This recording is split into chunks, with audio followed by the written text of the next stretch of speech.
XJ Talk Show. It's on. Now.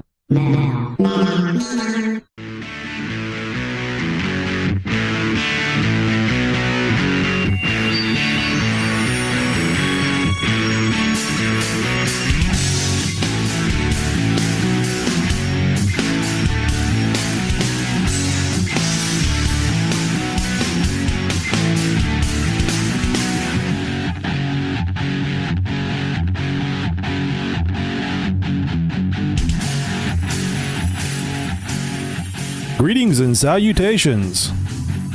I'm Tony, Motoroy on xjtalk.com, and this is the show about Jeep Cherokees. Jeep Cherokee xjtalk.com show. I think this is episode 26. You know, I need to look this stuff up. Yes. I am correct, sir. Episode 26.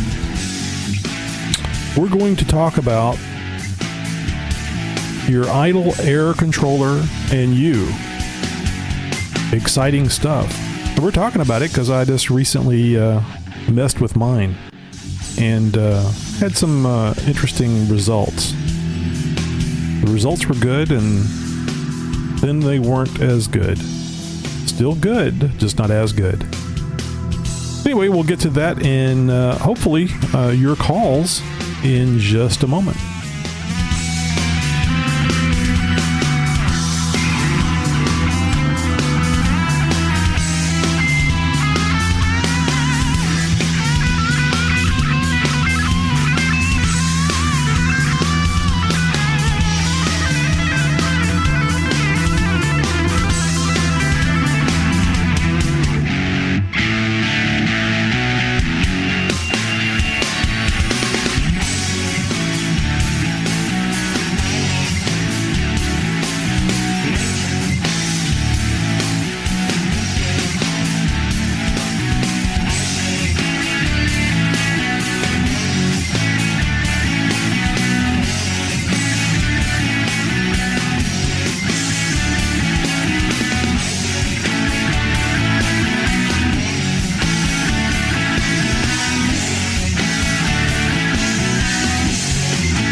xjtalk.com. xjtalk.com. It's where you go when you're not off-road.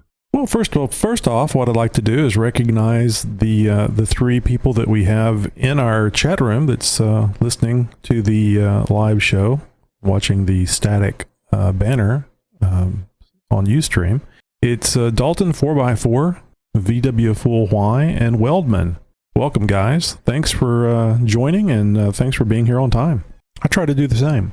By the way, Weldman, I've been wanting to know, what is the result of your gas mileage from using the Performance Distributor FireWire 4.0 kit?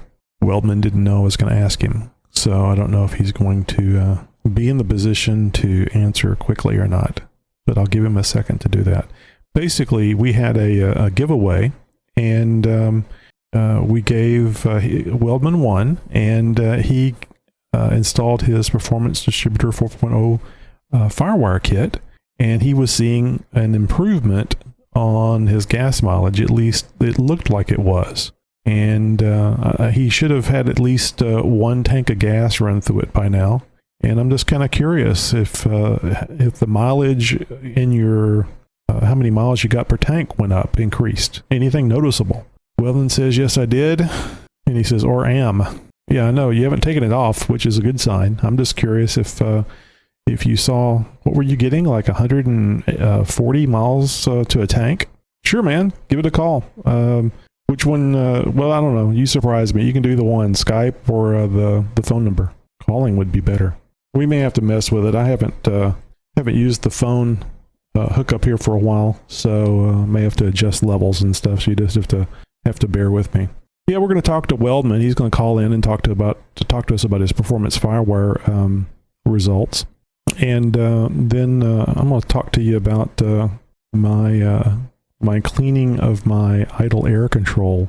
I don't really want to call it a sensor, because I think, if I understand its function properly, it's a little stepper motor that moves a piston in and out this little area that, oh, here we go. Skype. I was looking at the phone. All right. So press this little button and you can say something. I don't know if you can hear me. Can you hear me okay? Yes. Oh, excellent. Yep. I can hear you. There's a lot of buzz on your signal, though. Yeah, I got to turn the volume down on the... Oh, hold on. I'm just going to close this window. Okay. All right. We're good. Okay. Well, still got a buzz going on there, but maybe we can work through it.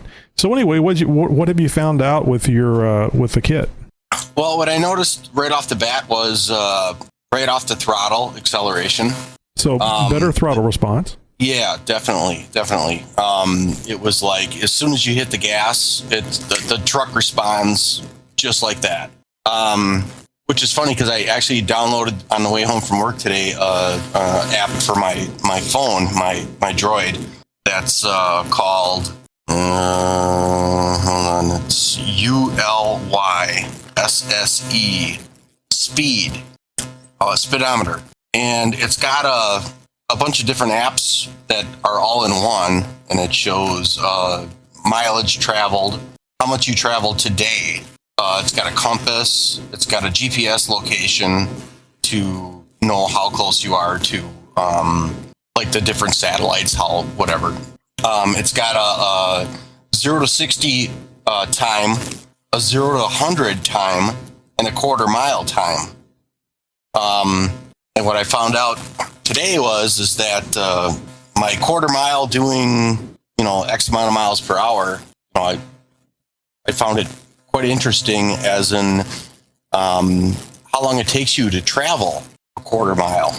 I haven't looked into. I want to look into finding an application for my phone that will actually help me figure out gas mileage, because I also figured out today my speedo is off about 4 to 6 miles per hour. The slower I go, it seems like the closer it gets to exactly what the mile per hour is actually supposed to be. The higher I get, like if I'm doing 40 miles per hour, I'm actually doing 47.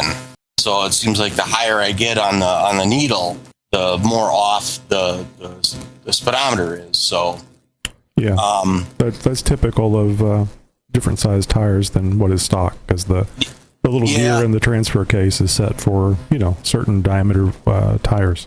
Yeah, I asked a question last week regarding that with how much difference it makes. I mean, does it show that you're going slower but you're going faster, or does it show that you're going slow or faster but you're actually going slower? And what I had understood, I can't remember the person that responded to me. It wasn't you. That's why I was going, Tony, read what I'm writing. But the way I took it was that it showed that you're actually moving slower than what your speedo is saying. So if I'm doing 40, I'm actually only doing 35. And the problem I was having is I'm doing, the speed limit is 40 miles an hour for the most part of my drive to work. And I'm like bumper to bumper with the guy in front of me. And I'm like, Jesus, man, the speed limit is 40 miles an hour. Let's go. But my speedo is showing like 35 miles an hour. Well, if I understand it correctly, and I get it confused as well as getting left and right confused. So the tire is bigger around. So right. For it to make one complete revolution, you're actually traveling. You're traveling further with a larger tire. Right. So if you don't change the gear in the transfer case, which I highly recommend that you do, because it's only like $25 and it's a 5-minute thing. One bolt, and the little bracket comes off there, and you pull the thing out of the transfer case. You pop off the gear, pop on the new gear, and the gear has a shaft on it. You pop it; it just pops into place. You put it back in. You put that bracket on, and you have to turn it to get it to engage. But actually, if you just pay attention to how you take it out, is the same way you put it back in. You drive it 5 feet, and then you can, or 50 feet, and you can see that you're actually getting a reading. Then the gear is meshing properly. Right. Then you can get back underneath there and tighten it up. You can do it by finger tight to start with to test it. But anyway, I mean, literally 5 or 10 minutes and $25, and your speedometer will read correctly for your size tire. Well, I'll tell you, this program I downloaded for my phone, my Droid, it actually shows your mile per hour via GPS. And what I found really interesting is, and that's where the interesting part was finding out that at my lower speeds, it was actually closer to what the mile per hour was that I was traveling. And at higher speeds, it was further off. And it's pretty close. I mean, it's like, if I'm doing 45, the GPS is actually saying I'm doing about 48 to 50 miles per hour. So like I said, the higher I get, the more off it seems to get. Right. Well, that's very typical. And, you don't have to change the gear, and it can just stay off if you like it. I never did care for it. Way back when I first did my first four-wheel drive, I didn't care for it because I was a lot more concerned about, police and being pulled over for speeding. But to me, it's just a no-brainer. It's very easy to fix on the Cherokee, and I would do it immediately. But if you want to go by the app, you have to remember to open the app. You got to remember to run the app, et cetera, et cetera. I dock my phone every time I get into it because it's actually illegal in Wisconsin to talk on your cell phone while you're driving now. Those. Yeah, it's actually a smart move because you get so many people that are yakking on their phone. They don't use their blinkers, which really annoys the schnizzle out of me. Well, using your blinkers gives away your strategy. Yeah, I guess.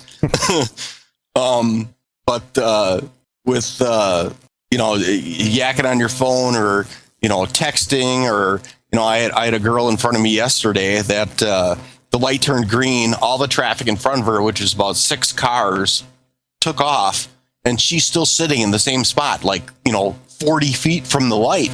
And she's got her foot on her brake, and she's, I can see she's got both arms up, and she's, typing away, responding to some text she got, and then blow the horn. I've said it before, and I'll say it again: air horn. Yeah. It's funny. I should actually record the sound of my horn on my Jeep because it's I think most of them come with dual horns. There's actually 2 horns and they're tuned. Mine actually sounds like a freight train. I mean, it's not like abundantly loud, but just the noise it makes, it sounds like a freight train. Mm-hmm. Yeah, it's weird. But anyway, let's get back to the gas mileage thing here. Yeah, how many miles? Because it doesn't matter as far as if you're reading accurately or not. You were getting 140 miles, and granted, the miles were not measured accurately. Right. But this is just a benchmark at this point. So nothing's changed as far as your gearing goes. So it was 100. So it was 140 before. What is it now? I was getting, and I'd run it down to just like you said in one of the posts you made. I run it down to about 1/8 of a tank. I've never run it empty. Mm-hmm. And I filled this Friday before, because I took my son to work. I filled the Friday before I put the kid on. I put the kid on Monday, and at the end of the week, just running those 5 days. Now there's 2 additional days involved there. By Friday, when I ended up filling again, I had 236 miles on that tank. So I'm really interested and actually eager to see what I'm going to have left on Friday of this week with the kid on it. And I did the post with the air filter, and mm-hmm. I can't remember who it was, but they had mentioned that. Well, how are you going to tell what actually made the difference? I think it's pretty clear, because if just opening the airbox, if just opening the airbox would make that big a difference. Well, I don't know. It runs a lot smoother, and like I said, the lower end throttle response. I built I haven't posted it yet. I should post some pictures. I built a 4-wheel drive Mud Dragster. And this is true 4-wheel drive, not a 2-wheel wonder, one front, one rear. This was all 4 lit up I could smoke the tires on dry pavement with this thing. And it was a Ford. Thank you very much, Big Jim, if you're on here. And I ran a stock distributor for about the first 8 races. And then my brother said, because I was complaining about the throttle response right off the bat, because when you stage waiting for the light, I would notice that there was a hesitation. As soon as I hit the throttle, it'd be like, it'd kind of fall a little bit. Like I call it falling on your face. It would fall a little bit and then all of a sudden hit and off it went. I was running a 400 big block with a 700 and something CFM carburetor. And he's like, why don't you try this? And he gave me to just put in it because he's a Mustang collector, vintage classic Mustangs. He gave me what the hell's the name of that distributor? It's not FireWire, it's something else. But anyway, Mallory? I put that, the whole kit, coil, distributor, basically what I got from you. I put that thing in, and I'll tell you what, Tony, that thing, the low end throttle response was just unbelievable. It was like 3-fold. Okay. Well, let me get you back to the Jeep. Now, okay. with the Jeep, you were seeing is 140 miles per tank, correct? Yep. Okay, so it was like 140, 160. Let's say 160. So you were getting 160 miles to the tank, and the miles were not measured correctly because you found out that your speedometer is off. But it doesn't matter because it's still off after the performance FireWire, and you were seeing 230, and you only drove that 5. You only had the kit on the 5 days out of the 7 days that you drove it. I mean, correct. You filled up, and then 2 days later you installed the kit, and then 5 days later you had. Well, that's when I got 230. It. No, I'm just making sure that we're clear for everybody to understand. You saw something. You went up by what is that? 80 miles more on the tank. Yeah, it's about 30. Was that about 35%? Yeah. So and you made no other changes other than the Performance Distributor FireWire kit. And opening up the airbox a little bit. Well, I put a K&N. I got a K&N filter in there now.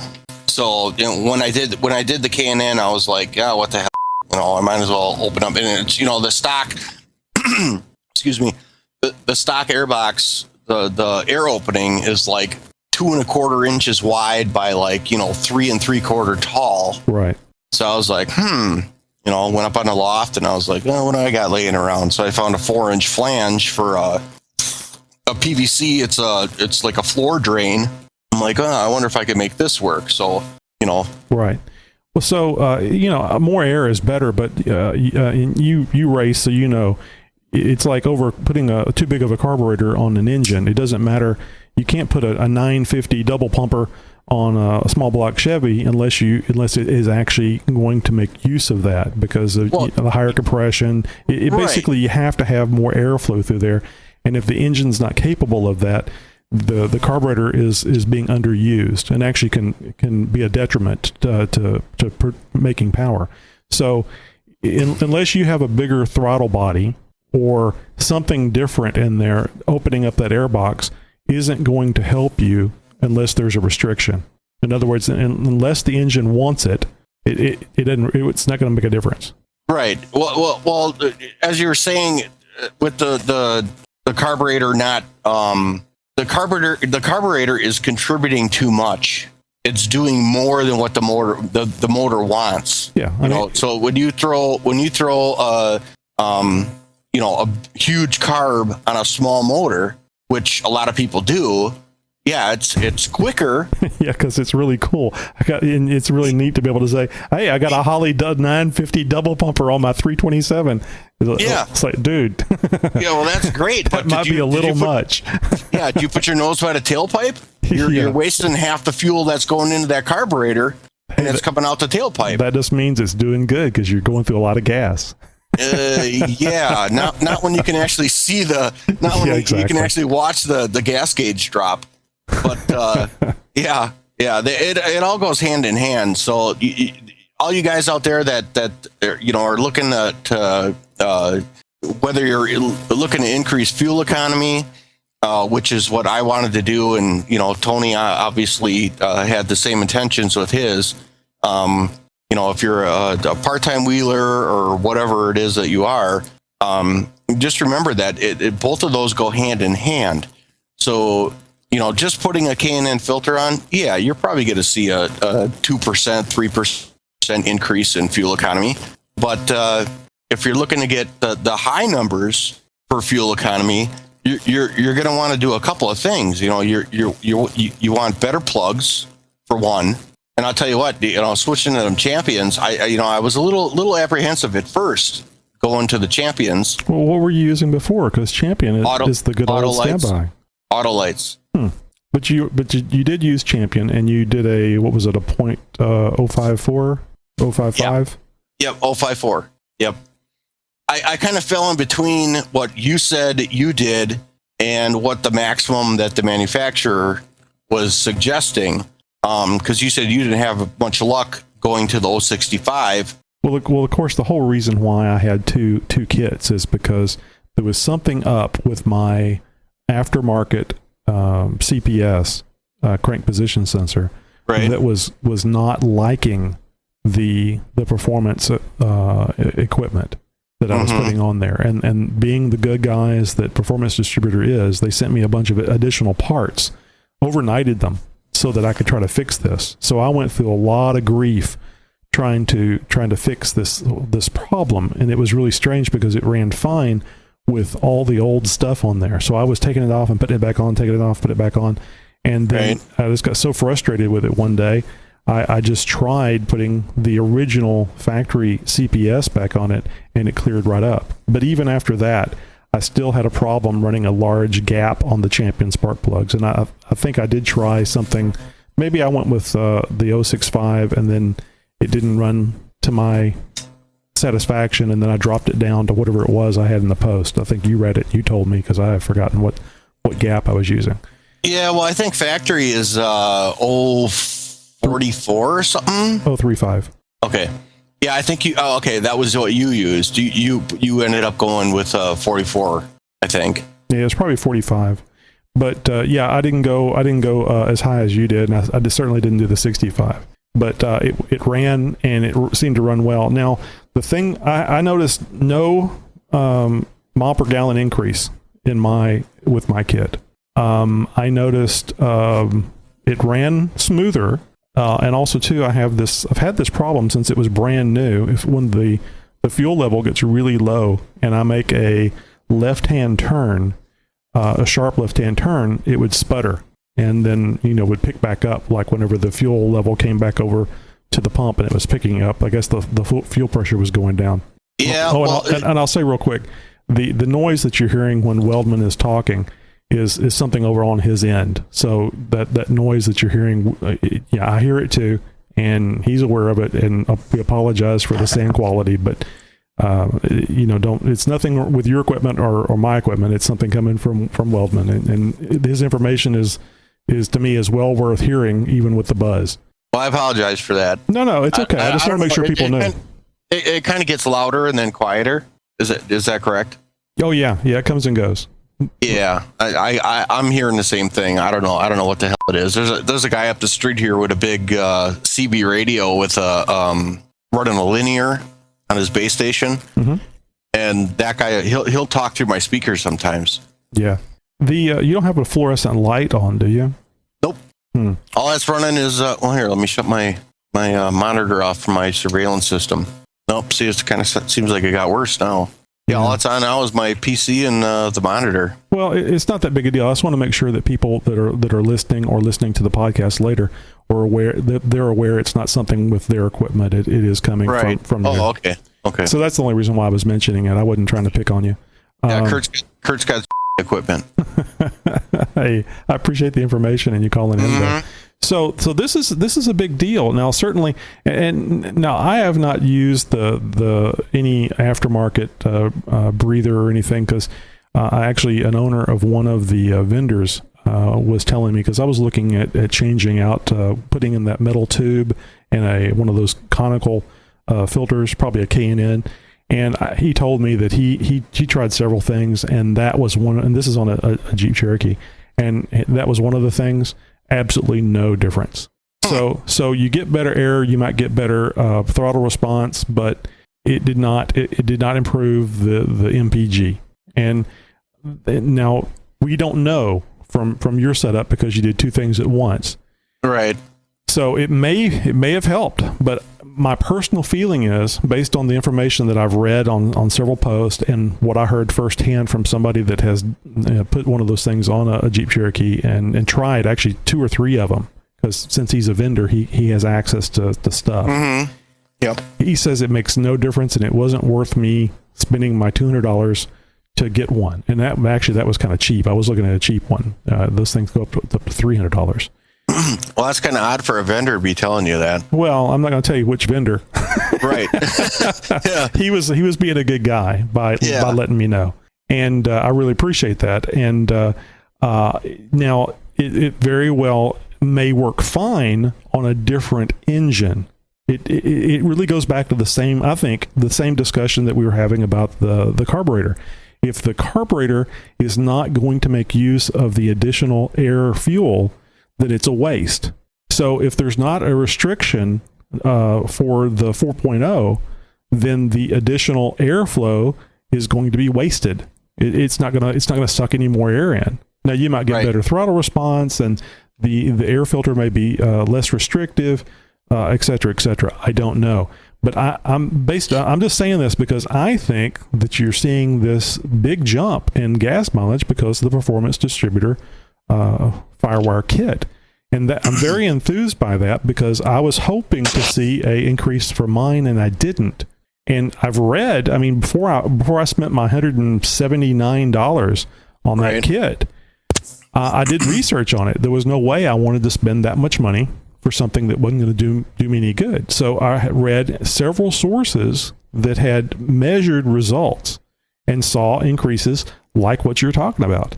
Right. Well, the thing is, Tony, is that if you, like you were saying with the carburetor thing, now you throw a FireWire kit on a vehicle.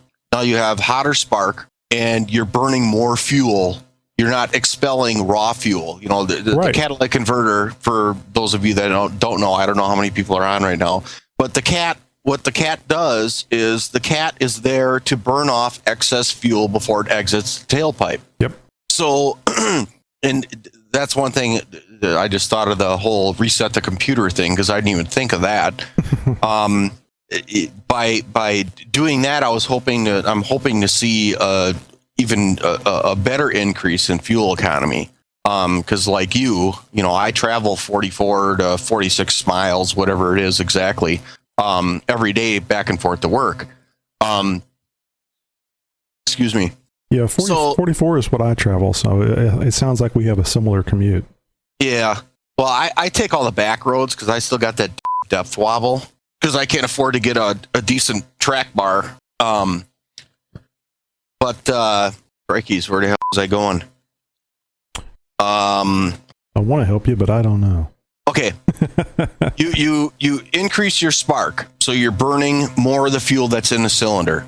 Now, if you increase airflow, the computer senses that there was actually a write-up that somebody sent me a link to one of the posts on the site that was talking about if you move a certain sensor on the manifold, which is normally it's called the MAF, the mass airflow sensor.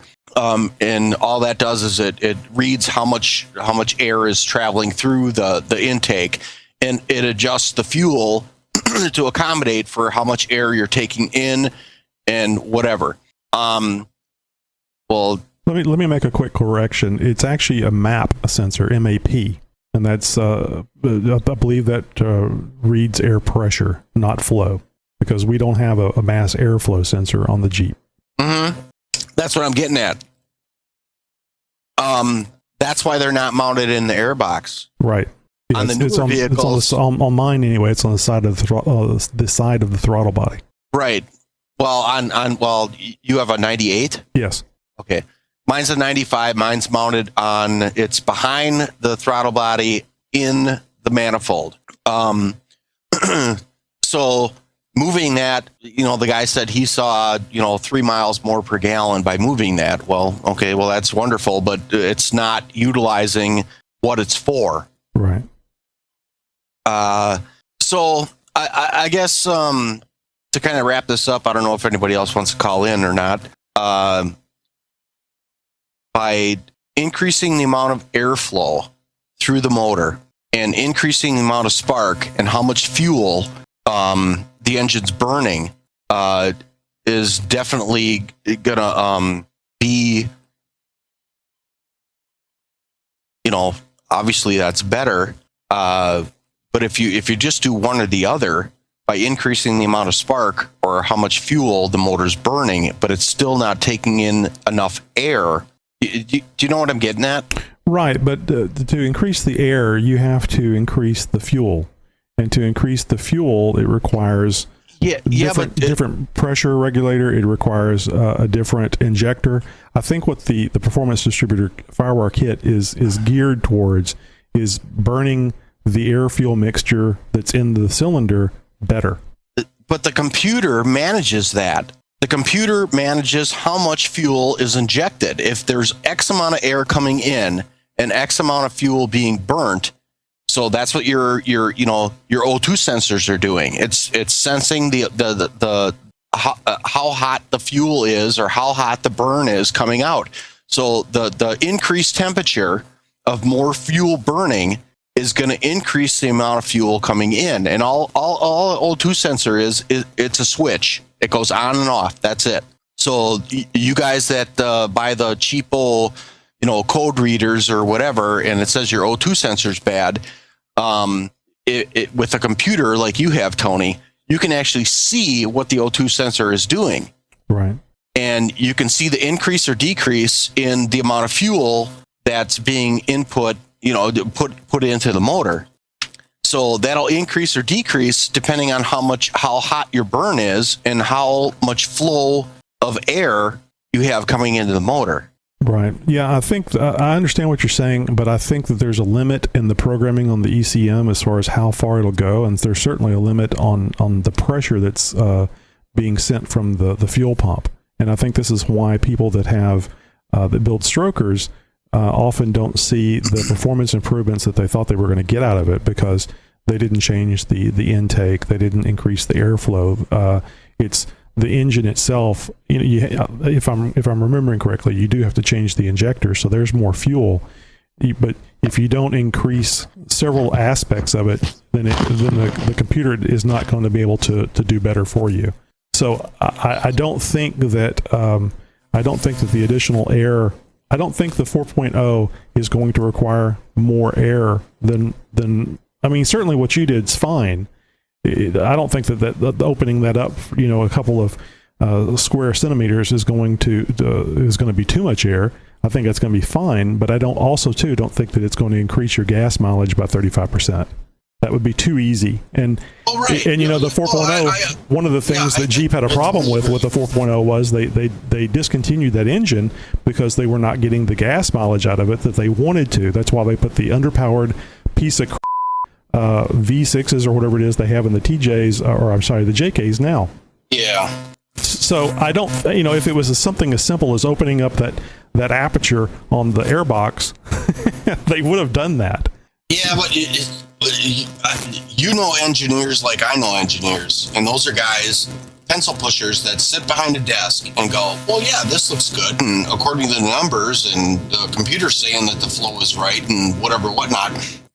And being in the business that I am, engineers, if they're sitting behind a desk and they're not actually utilizing the product, you know what I mean? It's like a hands-on thing. Right. I don't know. I don't agree with that analogy. I think that it's whenever you're talking about millions of dollars in a product that they made almost 2.5 million of those things, it would be much to their advantage to figure it out to make it work. And they didn't. They came out with a Liberty instead. So I do think that the engineers knew what was going on, especially with something that had been running that long, that had been on the road that long. Right. So I don't know why, but your noise has gotten worse. So I'm gonna go ahead and wrap it up, and really thank you for calling in, and very interested to see how your gas mileage results work in the future. And I urge you, get that gear to go in there, because then it'll be really easy for you to track your gas mileage, because you can just use your odometer. Right. Yeah. I'm definitely planning on doing that. The other thing I want to do is I want to go to the 411s. I want to get rid of those 355s. Yeah, that should help. That's the thing that helped me the most. I'm sure you read my post. I think I saw 2.5 mile per gallon out of it. Right. Yeah, definitely. All right. Well, thanks for listening to me yak. Hey, and thanks for calling in and listening to the show, and hope to catch you on the site when we get done. All righty. Thank you again. Bye-bye. All right. Peace out, everyone. Bye-bye. Well, that's great. That was even better than what I was hoping for, because I was just asking Kurt Weldman what he was seeing, if he was seeing an improvement. I thought he was, based on some of the things he had said on the site. And wow, that's great. From seeing 160 miles per tank to 235, I can't help but believe he's tickled at that, especially with the way gas prices are. We've had a few more people show up. Looks like show up and leave. Well, no, I guess Dalton had to leave. That happens with Dalton. He's good about being here when we start, but I think he's got something going on later in the evening. Dancing with the Stars isn't on, so it probably isn't that. Anyway, Wayne in New Zealand has joined us, CanTab27. And often I'll say the first name of the individual and then their name on XJ Talk. CanTab27 is his name on XJ Talk. And Argonard, which is Reenie, he's in here. And hopefully we'll see Weldman jump back in. Well, gosh, Big Jim. Oh, let's see. Maybe I just need to update this. No, Big Jim looks like he came and went. So hello and goodbye, Big Jim. And Weldman has joined us again. So excellent. Great that you guys were able to get in here and join the show tonight. So anyway, going back to a theme of miles per gallon. Here recently I did something that I'd been meaning to do for a good long time now. I wanted to take off the idle air control motor and clean it. And I had noticed that I was progressively having a harder and harder time getting the engine to start first thing in the morning. Now, I think in the afternoon, it really wasn't a problem, but in the morning, it wouldn't start that first go. I mean, it would start so fast, it was noticeable that it was having a hard time. This progressively got worse.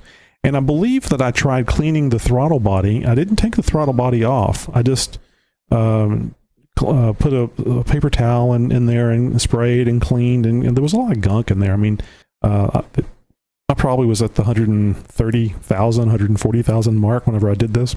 But I have also already changed the throttle position sensor, because I was having a little problem with the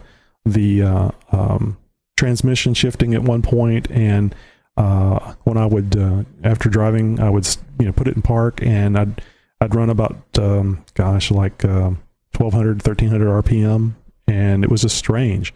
So changing the throttle position sensor fixed that.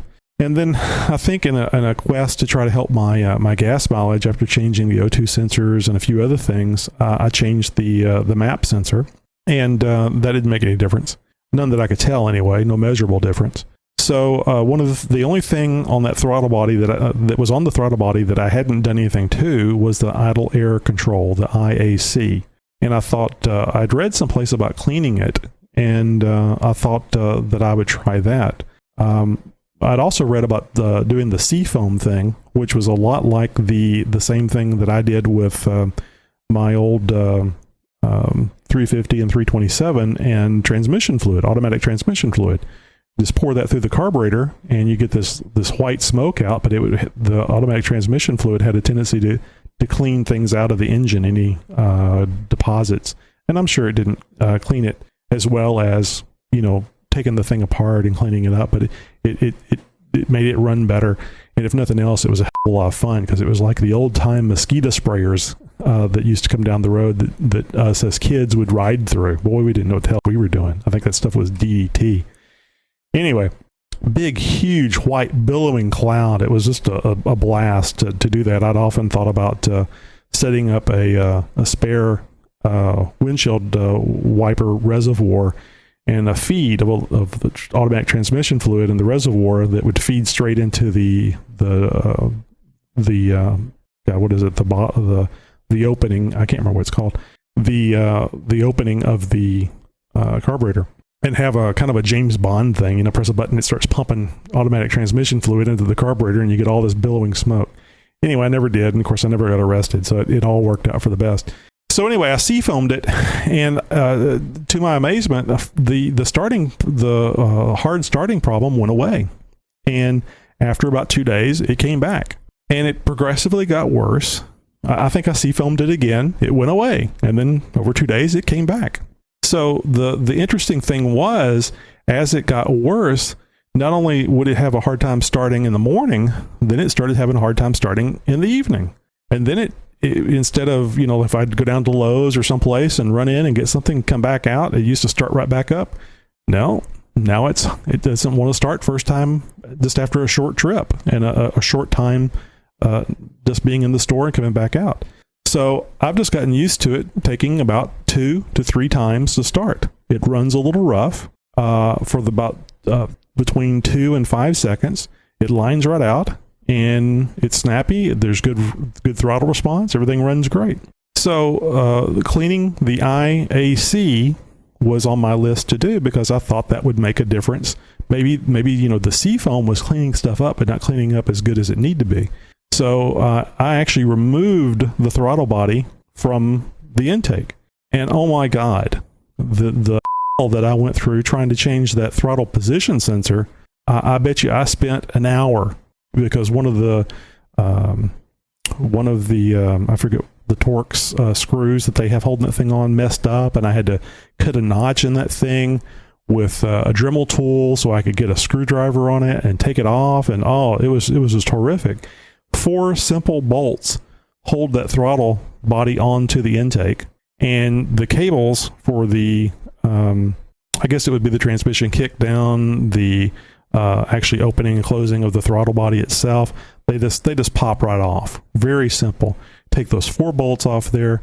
Be careful that you don't lose the gasket or damage the gasket that's in between the throttle body and the intake, and you just lift it off. Unhook the electrical connections. At least on a 98, there's 3 electrical connections because there's the idle air control motor, the TPS sensor, and the map sensor. Pop those electrical connections off and take that thing over to your bench, BENCH. And then you can work on it there. And I was able to take the idle air controller off real easy and took it out, cleaned it. Be very careful with it because it is delicate. Don't try to operate the mechanism. Just clean the thing, make it nice. And then I also cleaned inside the little aperture that it goes in, and gave the throttle body a good going over on clean as well. So I was just reading here what Wayne was saying. He says, yeah, I'd done what Tony's talking about a while back. Wayne, did you see any changes when you did it? Because what I was about to say on the throttle, on the idle air controller, after doing that, I thought I had fixed the problem. I figured that's what it was. The seafoam was cleaning it up a little bit, but wasn't cleaning it thoroughly enough. And I certainly cleaned it thoroughly. And it would start right up. Started right up after I got through doing all the cleaning and putting everything back together. I don't guess the dishwasher would hurt anything because the throttle body is just a hunk of metal. As long as you took the sensors off there, and actually the sensors probably wouldn't hurt the sensors either. But anyway, the certainly wouldn't be heat because you know how hot it gets under the hood of a Cherokee. But anyway, I put the thing back together, started right up. After a few hours, I started it up again, started right up. Several hours later, started it right up. Then I left it alone all night, and then I started up the next morning. Boy, just started right up. It was a little slow to start, like the battery was a little low or something. That all day, the 9 hours at work or whatever it was, the 8.5 hours at work, went to start it up, started right up. I mean, it was fast, and boy, it just came right up. Then the next day, no, didn't start. It started on the second go, but not on the first. So and I guess I guess it's about, what is today? This is Wednesday. So I did all this stuff on Sunday. So, we're 3 days into it. So what I should see here is it progressively getting worse, and it doesn't get so bad that it won't start, but it progressively gets worse. And it may just be wishful thinking, but I seem to see on the how far I go on the odometer and how far the needle is moving over from full, it seems to be going slower, it's using less gas. So I know that whenever when I go from full to the first notch, which is, what is it, 7/8 a tank, that it's if there's 8 marks, I can't remember, but anyway, the first mark before, or the last mark before you get to full, I can get, if I've gone 80 miles right there, I'm doing pretty good. But it seems it doesn't stay with that. It seems to increase as it goes closer to empty, and that could just be the inconsistencies of the measuring, because it's not a precise thing. It just could be inconsistencies of the measuring of the whatever you call the analog thing that they have in the tank, that the float and the keeping up with the position of the fuel of the tank that has the fuel in it. I don't know, but I've noticed that whenever it's doing well, I can get to that first notch after full and be at 80 miles. And boy, I tell you what, if I could stay there where each notch was 80 miles, I think I could get 1,000 miles out of a tank, but it speeds up. And I think the best I've ever done is around 238 for a tank of gas, and I've got the 20 gallon tank. So anyway, mainly I wanted to tell you that if you're going to change one of the sensors or the idle air controller motor on your throttle body, take the throttle body off. Make sure that you put something in the intake so you don't drop anything in there, because if it goes in the intake, it's going to go to the top of the piston and start smacking on the head and the valves. So block that, and also too, before you put the throttle body back on, clean that intake, because you'll actually get some carbon buildup inside there as well.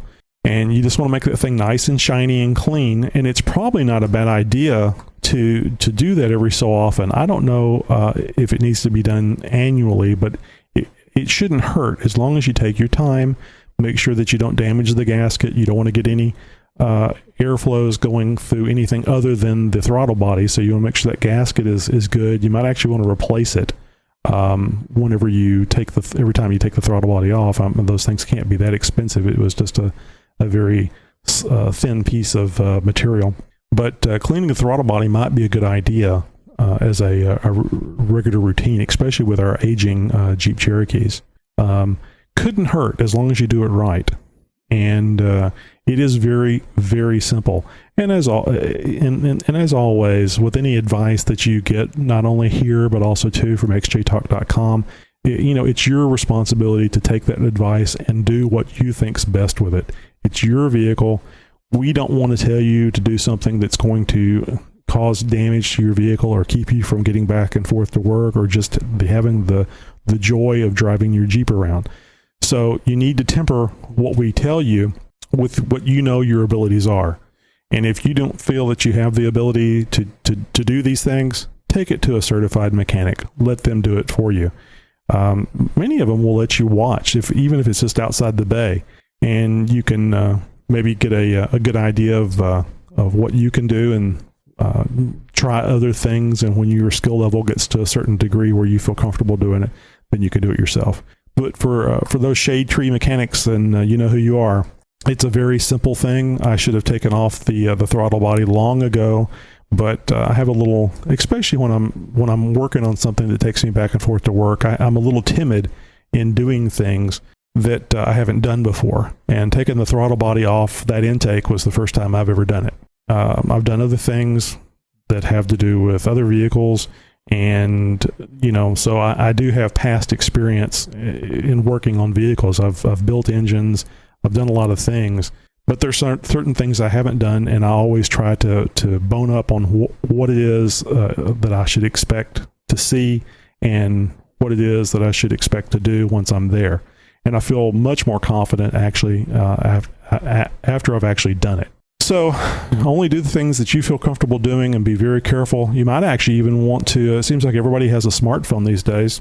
You might want to pull out your smartphone and snap a few pictures before you take things apart or as you take things apart. And then you can always pull it back up on your phone and look at it. And so you'll know where things go back. It's very easy to do these days to snap that picture with the cell phone, with the smartphone. And while you're at it, since you've got those pictures, upload them to xjtalk.com and tell us what you did. So that would work out well for both of us. And, I highly recommend the taking the picture thing anytime you do drum brakes. Oh my God, drum brakes are just horrible. I'm sure you could do it enough where you don't need to take pictures, but never make the mistake of taking all the parts off of your drum brakes, both sides. Always leave one there. And even if you're taking pictures, I would still recommend leaving one side put together. Just so you can go back and actually look and move around and see the details, because that's a nightmare. I want to get some disc brakes on my Chrysler 8.25. But anyway, that's another deal, another post, and another show. So guys, we actually have a pretty good turnout tonight with the 4 viewers we have. But we did have a lot more when this show first started. I'm not sure if it's the show just isn't something that you're interested in. Maybe we've got people that are busy Wednesday nights at 8 p.m. Central Time, and they just don't have time to come to the show. The show is also a podcast, so you can listen to it whenever at work, and that might be more convenient for you, and maybe that's why you don't come to the live show. It's not important to me if you come to the live show or if you listen to the podcast, the recording, as long as it's something that you enjoy and something that you are glad that's going on. So I really could use your feedback, even if it's bad. I need to know what you like hearing on the show. I need to know if it's just me. You just don't like me on the show. What is it that we can do to make this better for you? I want to build a bigger audience. I want to get more involvement. So take the time to drop me an email. Take the time to call the feedback line and ask a question, or let me know what you like about the show. Let me know what you don't like about the show. Let's talk about it. I want to get you guys involved in this. So you guys listening on the podcast, take the time, go to XJ Talk, drop me a line, send me a private message, send me an email, just mutteroy@xjtalk.com. If you want to tell me I suck, that's fine. If you can be more descriptive, that's fine too. And when I say more descriptive, I don't mean like suck. Tell me what it is that you don't like. If it's something that I can improve, I want to try to do it. So please take the time to give me some feedback. Please take the time to call in questions. Be a part of the show.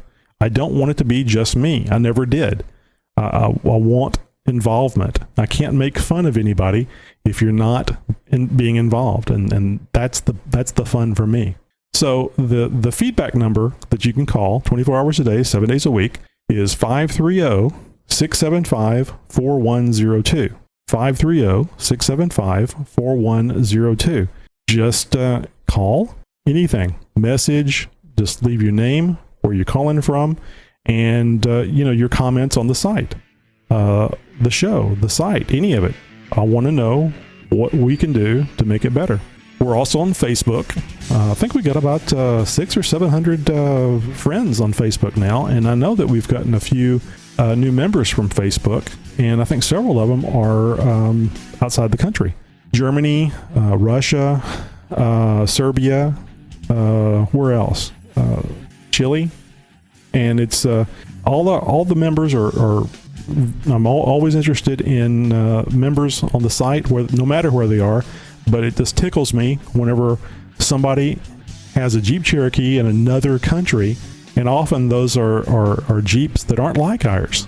They're green, or their steering wheel is on the wrong side. It's like they they work for the post office, but in another country. So it's just really exciting to me, especially whenever they post pictures. There's more things similar about us than there are dissimilar. So I just think it's really cool when I see Jeeps from other country and members from other country coming into XJ Talk. Members of the Jeep Cherokee fraternity. So guys, look for us on Facebook, facebook.com/xjtalk. We're also on Twitter, twitter.com/xjtalk. And, get on there, interact, be part of the community.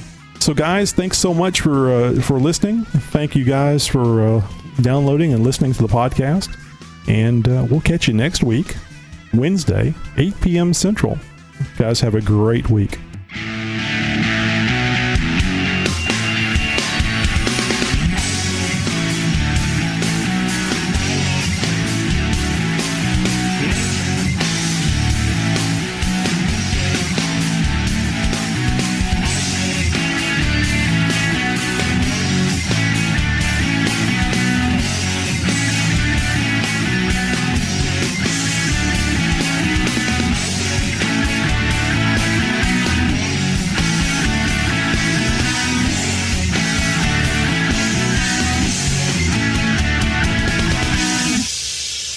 I just wanted to say XJ Talk is the best site in the world. And if you think you know of a better site, you. By the way, this is Big Jim 350. Bye. Ah, this looks delicious.